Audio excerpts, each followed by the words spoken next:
Assalamualaikum warahmatullahi wabarakatuh. Ikhwan dan akhwat yang dirahmati Allah Subhanahu wa taala. Subhanallah, Ramadan kali ini Ramadan spesial, bermunculan imam-imam baru yang sebagian di antara mereka mungkin tidak pernah menjadi imam tarawih seumur hidup. Namun pada kesempatan kali ini mereka harus menjadi imam demi untuk menegakkan ibadah di rumah-rumah mereka karena kondisi pandemi yang ada. Maka yang jadi masalah sebagian dari mereka tidak memiliki hafalan Quran atau hafalan Qurannya sedikit, tidak banyak. Kemudian juga banyak di antara mereka yang ingin bisa menghatamkan Quran dalam sholat tarawih, sementara hafalan Quran yang terbatas. Apa solusi yang diberikan? Maka di antaranya syariat membolehkan seorang sholat sambil membaca dari mushaf, dan ini dipraktikkan oleh Aisyah radhiyallahu taala anha di malam bulan Ramadan. Beliau radhiyallahu anha pernah menyuruh budaknya untuk menjadi imam sambil membaca dari al-mushaf.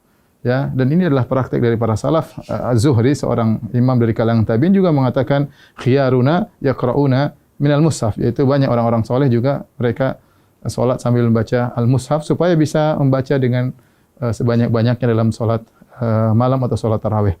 Di antara cara yang bisa kita gunakan untuk baca mushaf adalah meletakkan mushaf suatu tempat di depan kita.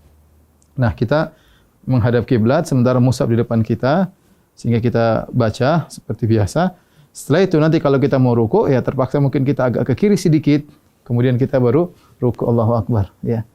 Setelah itu kemudian kita sujud, ketika kita balik berdiri kita geser lagi sedikit untuk kemudian membaca dari mushaf di depan kita. Tidak mengapa kita kemudian misalnya membuka mushaf, ini gerakan yang tidak mengapa, ya, karena gerakan yang diperlukan, ya, demi kemaslahatan salat, karena kita dituntut untuk bisa salat malam dengan lebih panjang dan lebih lama. Ya, ini adalah cara pertama tatkala kita ingin salat dengan membuka mushaf di depan kita. Adapun cara kedua, caranya kita dengan memegang mushaf, kemudian bisa kita pegang, ya, seperti begini mungkin sambil kita bersedekap bisa. Itu tidak mengapa kita pegang begini, ya. Insyaallah tidak jadi masalah, tapi kita bisa pegang bersedekap, dan ketika kita ingin butuhkan untuk membuka, kita tinggal buka mushaf tersebut, tidak jadi masalah. Ini gerakan yang ditoleransi dalam ibadah salat. Nah, ketika kita ingin ruku atau ingin sujud, maka kita bisa meletakkan di meja seperti ini, baru kita ruku.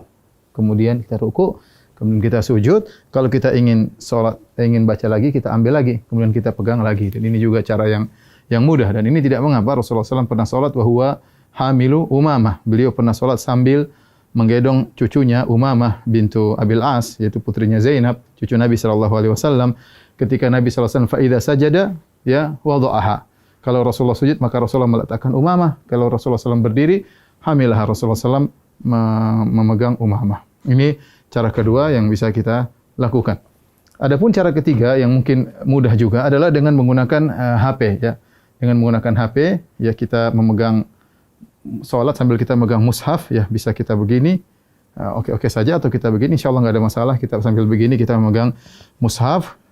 Ketika kita ingin ruku, maka tinggal kita masukkan di kantong, baru kemudian kita ruku dan salat seperti biasa. Nanti kalau kita ingin lanjutkan, tinggal kita pegang kembali, kemudian kita baca mushaf, terserah mau setengah juz, 1 juz, sepuas kita, dan ini gerakan yang ringan juga dengan memegang mushaf.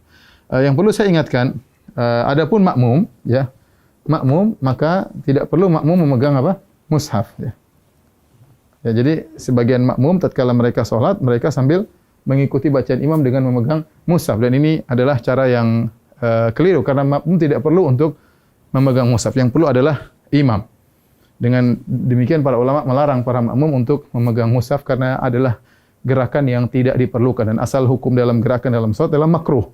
Karena ini gerakan yang tidak diperlukan, maka mereka tidak disyariatkan untuk memegang Al-Quran. Semoga para ikhwan yang jadi imam-imam baru di tahun ini, semoga bisa menjalankan ibadah dengan sebaik-baiknya, dan bisa membimbing keluarga dalam melaksanakan, mengisi hari-hari mereka, waktu-waktu mereka di malam-malam Ramadan. Taqabbalallahu minna wa minkum. Semoga ibadah kita diterima oleh Allah Subhanahu wa taala. Assalamualaikum warahmatullahi wabarakatuh.